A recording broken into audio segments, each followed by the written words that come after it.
আজকে বলবো, মায়েরা কখনো নাভি বাইর করে কাপড় পরে বাজার ঘাটে গিয়ে আপনার নিজের শরীরটাকে কাউকে দেখাবেন না। এইটা যারা দেখায় ওর মা বাবা সহ স্বামী সহ নরকে নিতে পারেন আপনি একা।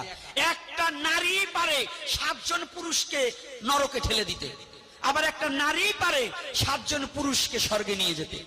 নারী নরকের দ্বার, নারী স্বর্গের সিঁড়ি। পিঠ বাইর করা ব্লাউজ যারা পরে যাবেন তাদের যদি অকারণ ঘটনা ঘটে, এজন্য কোনো ধর্ম কোনো মানুষ দায়ী নয়। আপনি যেমন পশুর মতো চলবেন, আর এক পশু আপনার সাথে পশুর মতো ব্যবহার করবে, এতে কোনো বিচার দিলেও বিচার পাবেন না। চেহারাটাকে অবয়বটাকে এমন করে ঢেকে রাখুন আপনার প্রতি যেন কোনো কামাতুর ব্যক্তি যেন লালসিত না হয়ে আপনার কোনো সর্বনাশ না ঘটাক। এই ভাগবতের চেয়ে বড় ভাগবত হচ্ছে আপনার চরিত্রটাকে সংশোধন করা।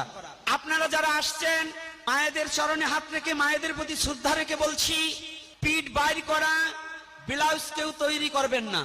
আর যে বাবারা এই সমস্ত মেয়ে ছেলের ওই রকম পোশাক কিনে দেয়, ওরা মানুষ না, ওরা জানোয়ার। এই জানোয়ার গুলো যদি সঠিক না হয় তাহলে ওইগুলো সঠিক হবে না। তাই চরণ ধরে করিমানা পশুত্ব স্বভাব পরিত্যাগ করুন, না হলে এরকম কীর্তন ভাগবত যা দেন কোনো লাভ হবে না। আমার চরিত্রের কারণে যেন অন্য কোনো দাগ না লাগাতে পারে।